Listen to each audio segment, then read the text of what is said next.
if you could give like 5 things that women should do or be aware of during sex, such that it's a pleasurable experience for both parties, what would that be? How do we make her box $40 to $6,000?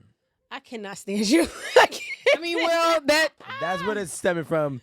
Punching in the gut. Oh There my goes it. God. I mean, you're all right. You're right. 5 things.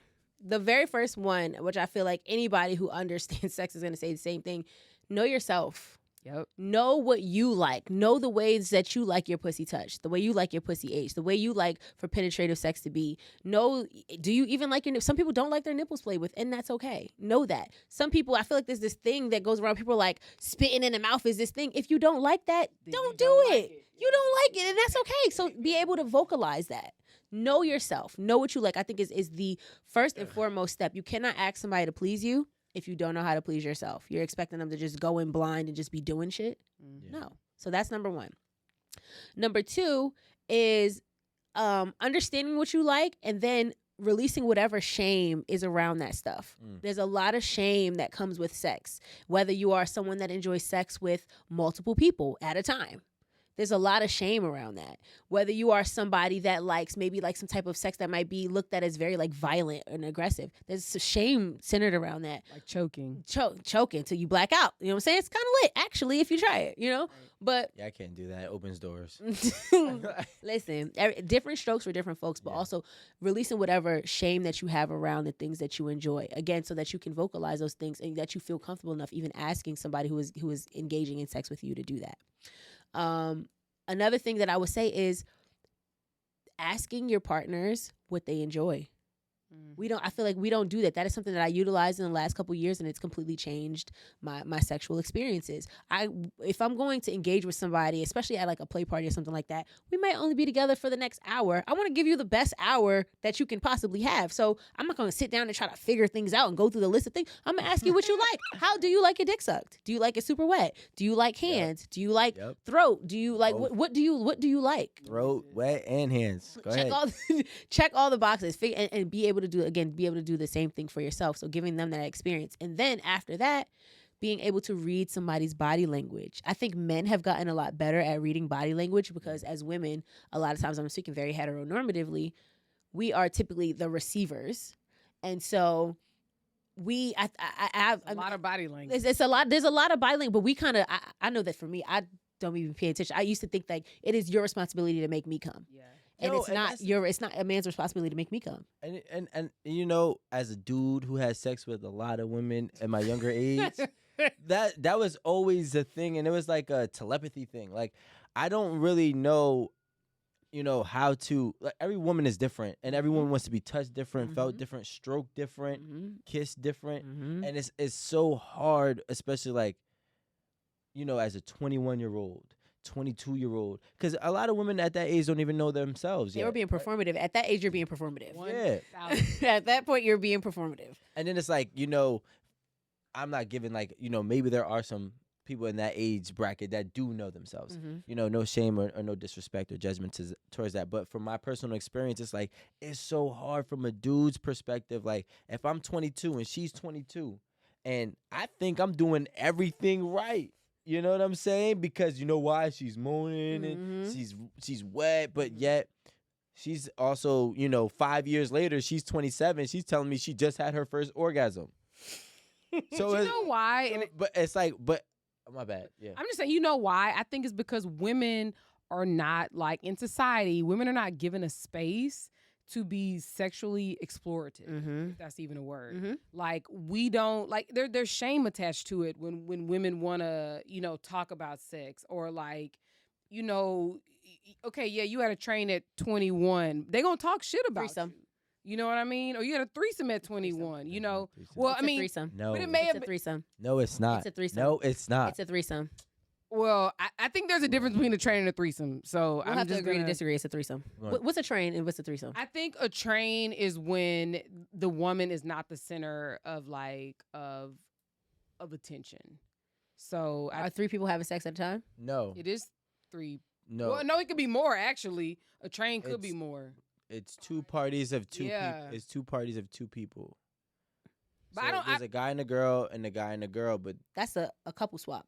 no. What I'm saying is the girl is the common denominator, but the guys are not interacting with each other, which makes it not a threesome. For a threesome, all parties should be interactive with each other. If it's like that's why we have MFM, FFM, and all that stuff. Right. MFM is male, female, male, and the males are separated by the F, the female, so the men are not interacting. But if 3 of them are having sex, that's still an MFM threesome. But if there is an MMF, then the 2 males are interacting, and the woman is as well. So this But what actually I'm saying goes is- back to what I was But saying. then, so then, the what's a threesome. train?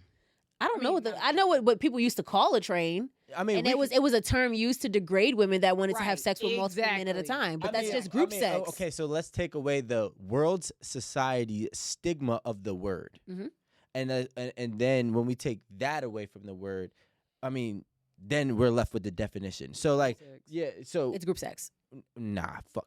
It's But see, group that's what you sex. almost made That's a what- curse. That's what that's the whole point. Like women don't have an opportunity to experience these types of Without being things degraded. without it being a But like, negative. but that's what I'm connotation saying. attached to What it. I'm saying is here at eight at the table. What we're going to do is we're going to take away shame, stigmas, negative connotations away from words and call it what it really is. So if So it's group sex. That's what she said. Literally.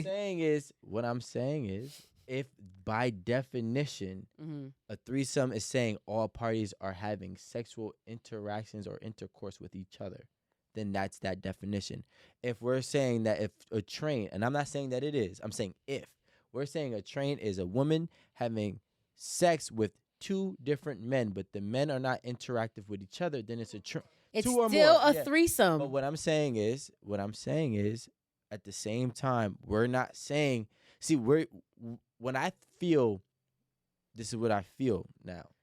What I feel when we're talking about a train with versus a reality. threesome, there's a defense mechanism that comes for train, and that's what I'm trying to strip away. Because it was a term that's used to degrade. But that's what I'm saying. Let's take away the degrading part and just use a term. And That's so what she's saying. She's saying it's group sex. if you're using the But term why are you trying to train, get away from the word? Is what I'm saying. If there's because no the negative term was connotation- meant to degrade. That was the purpose of the word, was to degrade. That's what a You train don't run was. a train on a man. What it is You're running a- a train on a I mean, woman. There's probably men that have trains ran on them too. But we We call it But a you- reverse gangbang.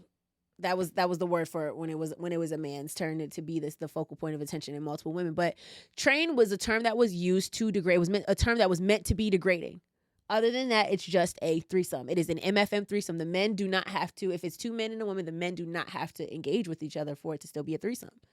Some people don't try to reclaim hoe and slut, but I think I think being able to reclaim that word is a beautiful thing, because in my mind, if you want to call it a train, you can call it a train. But in this context, you're trying to use it. It feels like you're trying to use it in a way that is degrading, to degrade. And so I want That's to how I want to said it. No, differentiate that. When I said it, that's exactly how I meant. Exactly. And so I want to differentiate that. I love the idea of reclaiming the word hoe, because for me, the worst thing that anybody can call me is a hoe or a slut. That is literally the worst thing that somebody call me, because you can't call me broke, you can't call me ugly, you can't call me dirty, there's nothing else that is the worst thing that somebody could call me. So once I do that to myself, what else you got left? I mean, I think there's way worse words than that. But what I They're will worse words, but you can't call me worse, because I'm a phenomenal fucking person. No, I'm not saying that you're not. I think that you're dope. But what I am saying is that we start to walk down a very fine line, Mhm. right? When we try to claim one thing and big one thing up, but then when we use the terminology of another that was, potentially used as a negative context, right?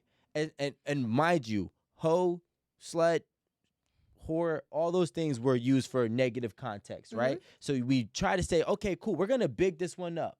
But then when we use train, it's like, well, you're using it negative. Well, why don't you big that one up too? Because you can't just do one without the other. Because there's another word for it, is what I'm telling you. No, there's not. When There isn't a No, threesome. a threesome means everybody, all 3 parties are having sexual intercourse.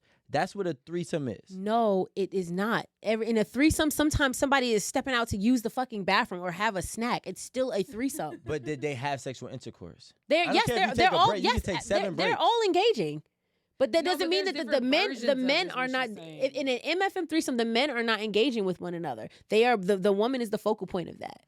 And so in a train, the idea of a train is that the woman is also the focal point, but she's being degraded to this man. It might be bukkake Well, or I'm something trying like to this. say- To be this degrading More than 3 people, you said, is foursome, or orgy, moresome. couple swap, gangbang. And what does that turn? I guess, like, are there any negative connotations related to those terms? Yes, there's going to be negative connotations for any of the terms.